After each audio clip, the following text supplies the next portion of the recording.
students, welcome back.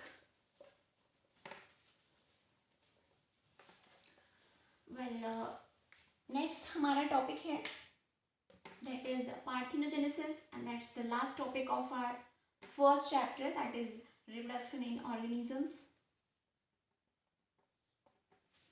Parthenogenesis, see parthenogenesis, इसमें दो words हैं. पार्थिनो मीन्स होता है वर्जिन एंड जेनेसिस मतलब गिव राइज, और यू कैन से बर्ड मतलब वर्जिन बर्ड. सी हमने नॉर्मली बात की है कि जो रिप्रोडक्शन होता है, सेक्सुअल रिप्रोडक्शन, उनके अंदर क्या होता है कि जो गैमेट्स हैं वो फ्यूज होते हैं, गैमेट्स बनते हैं, फ्यूजन होती है और क्या बन जाता है जाइगोट, जो फर्दर डिवीजन शो करके इंडिविजुअल एडल्ट इंडिविजुअल बना लेगा. ओके, और हमने असेक्सुअल में बात की थी कि गैमेट्स की फॉर्मेशन नहीं होती है, लेकिन पार्थिनोजेनेसिस में क्या होता है, गैमीट की फॉर्मेशन होती है लेकिन वो फ्यूज नहीं करते. जो गैमीट है वो बिना फ्यूजन के ही इंडिविजुअल के अंदर क्या हो जाते हैं, कन्वर्ट. जनरली यहाँ पर जो गैमीट बिना फ्यूजन के, बिना फर्टिलाइजेशन के इंडिविजुअल के अंदर डेवलप होगा, वो कौन सा गैमीट होगा, egg, ovum. Correct. Generally egg जो है वो without fertilisation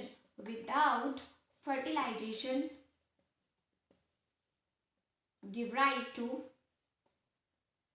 an individual. Okay, that's the parthenogenesis. Okay, हमारी जो पार्थिनोजेनेसिस है वो हमारी कई ऑर्गेनिजम्स के अंदर देखी गई है. वर्टिब्रेट्स में भी देखी गई है और इनवर्टिब्रेट्स के अंदर भी देखी गई है.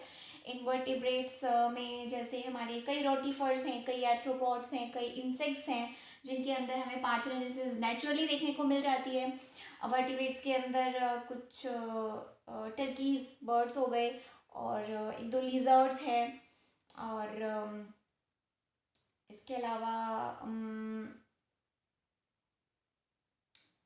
कई स्नेक हैं जिनके अंदर ये देखी गई है, रेप्टाइल्स, और कई ऐसे भी ऑर्गेनिज्म हैं जिनके अंदर ये आर्टिफिशियली इंड्यूस की जा सकती है. तो जो पार्थिनोजेनेसिस है वो इस तरह से दो तरह की हुई, एक तो नेचुरल और एक आर्टिफिशियल. नेचुरल जिसमें अपने आप होती है, नेचुरली अगर करती है पार्थिनोजेनेसिस, जैसे नेचुरली फर्दर हमारी एक तो होती है कंप्लीट और एक होती है इनकम्प्लीट. सी कंप्लीट मतलब जिसके अंदर जो ऑर्गेनिज्म है सिर्फ और सिर्फ एक्सक्लूसिवली पार्थिनोजेनेसिस से आता है, मतलब कंप्लीट उसके अंदर reproduction occurs through the parthenogenesis. उसमें कोई और ऑप्शन नहीं होता, इसलिए हम इसको ऑब्लिगेटरी भी बोल देते हैं, मतलब इसके पास और कोई ऑप्शन है भी नहीं, इसलिए इसको कंप्लीटली पार्थिनोजेनेसिस शो करनी पड़ती है रिप्रोड्यूस करने के लिए. तो एग्जांपल अगर हम लोग कंप्लीट पार्थिनोजेनेसिस के देखें, जैसे एक हमारी कोकेशियन रॉक लिजर्ड है, that is Caucasian rock lizard.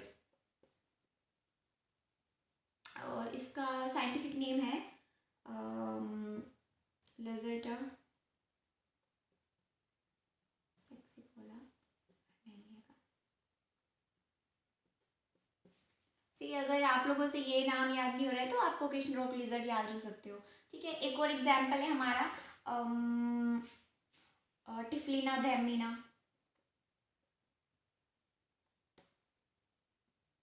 डरने वाली कोई बात नहीं है इतना, तो ब्राह्मीना ब्राह्मण हो गई, इंडियन, हमारे इंडिया की जो स्मॉलेस्ट स्नेक है, मतलब प्रोबेबली शायद ये स्मॉलेस्ट स्नेक ही है इंडिया का, smallest snake of India. Okay, ये एग्जांपल है जिसके अंदर सिर्फ और सिर्फ क्या होती है, पार्थिनोजेनेसिस होता है, मतलब इनके अंदर और कोई मोड ऑफ रिप्रोडक्शन होता ही नहीं है. तो इनके अंदर सिर्फ और सिर्फ फीमेल्स होते हैं, इनके अंदर कभी मेल नहीं होता, मतलब egg directly develop into the female individual, male होता ही नहीं है इनके अंदर, कोई और प्रजाति नहीं होती है, मतलब मेल नहीं होता. ओके, तो इनके अंदर क्या होती है, कंप्लीट पार्थिनोजेनेसिस, इनके अंदर सिर्फ और सिर्फ फीमेल्स मिलती है, हमें कोई मेल नहीं होता. अब हम लोग बात करते हैं इनकम्प्लीट की. इनकम्प्लीट मतलब जिनके अंदर कंप्लीट तरीके से पार्थिनोजेनेसिस नहीं होता, मतलब सेक्सुअल रिप्रोडक्शन भी हो सकता है और कुछ पार्थिनोजेनेसिस भी, इसलिए हम इसको साइक्लिक, मतलब साइक्लिक कि एक वैरायटी ऐसे भी होता है कि एक सीजन में सेक्सुअल रिप्रोडक्शन हो गया, एक सीजन में पार्थिनोजेनेसिस हो रहा है, या फिर ऐसा होता है कि भाई ये ऑर्गेनिजम्स, कुछ ऑर्गेनिजम्स पार्थिनोजेनेसिस से आ गए, कुछ ऑर्गेनिजम्स सेक्सुअल रिप्रोडक्शन से आ गए. जैसे हम लोग बात करते हैं हनी बीज की, एग्जाम्पल इनका हनी बीज ओके, हनी बीज के अंदर सी हनी बीज के अंदर तीन तरह की हमें मतलब वैरायटी मिल जाती है। एक तो हमारी होती है क्वीन, हम लोग जानते हैं। एक होती है हमारी वर्कर बीज और एक होते हैं हमारे ड्रोन्स। सी क्वीन और worker bees, these both are females, drones are the males. Okay, जो क्वीन होती है और वर्कर बीज होती है दोनों फीमेल होती हैं, तो फिर दोनों में हमने इनको डिफ्रेंशिएट क्यों कर दिया? अगर दोनों ही फीमेल है तो ये डिफरेंस हमने किस बेसिस पे किया है कि दोनों ही हमारी कैसे आती है, सेक्सुअल रिप्रोडक्शन, मतलब गैमेट्स अगर फ्यूज करते हैं तो फीमेल्स बनेंगी। अब फीमेल्स बनने के बाद क्वीन कौन सी बनेगी, वर्कर बीज कौन सी बनेगी, वो डिपेंड करता है इनके इनकी डाइट पर। अगर जो फीमेल है वो रॉयल जेली पे फीड करती है, द फीमेल विच फीड और royal jelly transform into queen. Okay, और जो ब्रेड जो बच जाता है अगर उसके ऊपर फीड करती है तो हम उसको क्या बोलते हैं, वर्कर बीज बोलते हैं। ओके, तो जो क्वीन होती है इसका काम ही होता है जनरली एक छत्ते के अंदर एक ही क्वीन मिलती है, इसका काम होता है भाई मैं तुम्हारा नहीं हूँ, मेरी सेवा करो। वो बैठ के सिर्फ रिप्रोड्यूस करने का काम करेगी। जो वर्कर बीज है नाम से पता चल गया कि भाई वर्कर है, नौकरानी है, ये इन्हीं को काम करना पड़ता है, क्वीन को प्रोटेक्ट करना, छत्ता बनाना, शहद इकट्ठा करना, साफ सफाई करना, सारा काम यही करती हैं, इनका काम ही है। रिप्रोड्यूस करने का काम क्वीन का है, इसलिए वो आराम करती है, वो आराम से छत्ते में रहती है। इनफैक्ट अगर कोई डेंजर आता भी है तो क्वीन को प्रोटेक्ट करने के लिए वर्कर बीज रहती है, पहले उसको इनकी लाश पे से होके गुजरना पड़ेगा उस डेंजर को, उस खतरे को। ठीक है, ड्रोन्स आर द मेल्स। ये जो ड्रोन्स होते हैं ये होते हैं डेवलप पार्थेनोजेनेसिस से, मतलब जिन गैमीट्स की, मतलब हमारे पास दो गैमेट्स होते हैं, मैं इसको रफ कर रही हूँ यहाँ से, मैं इसको थोड़ा सा डिटेल करवा रही हूँ। सी हमारे पास गैमेट्स होते हैं एग और स्पर्म, अगर वो फ्यूज कर गए तो डेफिनेटली नो डाउट वो फीमेल के अंदर कन्वर्ट होंगे। ठीक है, उन फीमेल्स में से क्वीन बनेगी जो रॉयल जेली पे फीड करेगी और वर्कर बीज बनेगी जो बचे हुए ब्रेड पे फीड करती है। अगर एग और स्पर्म की फर्टिलाइजेशन ना हो तो जो एग है वो किसके अंदर डेवलप करेगा, फ्यूजन नहीं हुई तो वो जो एग है ना जिसकी फ्यूजन नहीं हुई है वो डेवलप करेगा ड्रोन के अंदर, और ड्रोन कौन से होते हैं, मेल्स।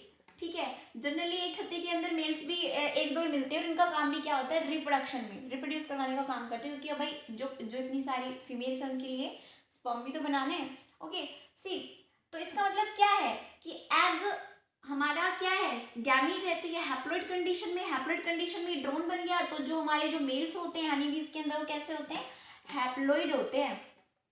ओके, जबकि हमारी जो फीमेल्स आई है क्वीन और वर्कर बीज वो आई है फर्टिलाइजेशन से, तो फर्टिलाइजेशन में एग और स्पर्म n+n कंडीशन 2n, तो फीमेल्स 2n होती है जबकि ड्रोन्स आर हैप्लॉइड बिकॉज वो आते हैं पार्थेनोजेनेटिकली। क्लियर, तो इस बेसिस पे कि भी पार्थेनोजेनेसिस से मेल डेवलप होते हैं या फीमेल डेवलप होते हैं या दोनों डेवलप होते हैं, इनके भी फर्दर टाइप्स होते हैं। जैसे एक होती है अरेनोटोकी। अरेनोटोकी में क्या होता है कि जिसमें पार्थेनोजेनेसिस से ओनली मेल्स आर फॉर्म्ड, जैसे अभी हमने एग्जांपल बात की ड्रोन्स हनीबीज के अंदर। ठीक है, एक होती है थैलीटोकी। थैलीटोकी में क्या होता है, only females are produced through the parthenogenesis, इसमें फीमेल्स डेवलप होती है पार्थेनोजेनेसिस से।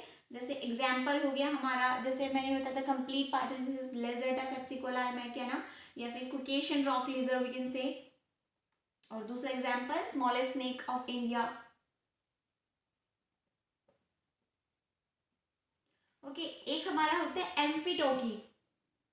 सी इसमें तो नाम से पता चल रहा है एम्फी मतलब बॉल, जिसमें मेल और फीमेल दोनों पार्थेनोजेनेसिस से डेवलप हो सकते हैं। जैसे एग्जाम्पल हमारे जो एफिड्स होते हैं, एफिड जानते हो क्या होते हैं, अगर आप लोगों ने देखा हो कभी पेड़ वगैरह को ध्यान से तो उन पे ग्रीन भी होते हैं ब्लैक भी होते हैं, थोड़े से थोड़ा हार्ड कवरिंग होता है उनका, उनको पेड़ की जुएं बोल सकते हैं।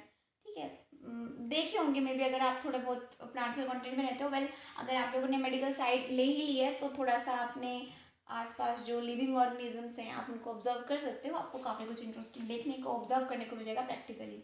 ओके, तो अच्छा एक चीज़ और होती है दैट इज पीडोजेनेसिस, मैं आप लोगों को बताना चाहूँगी।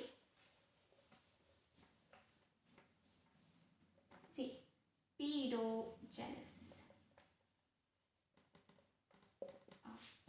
pause for a second.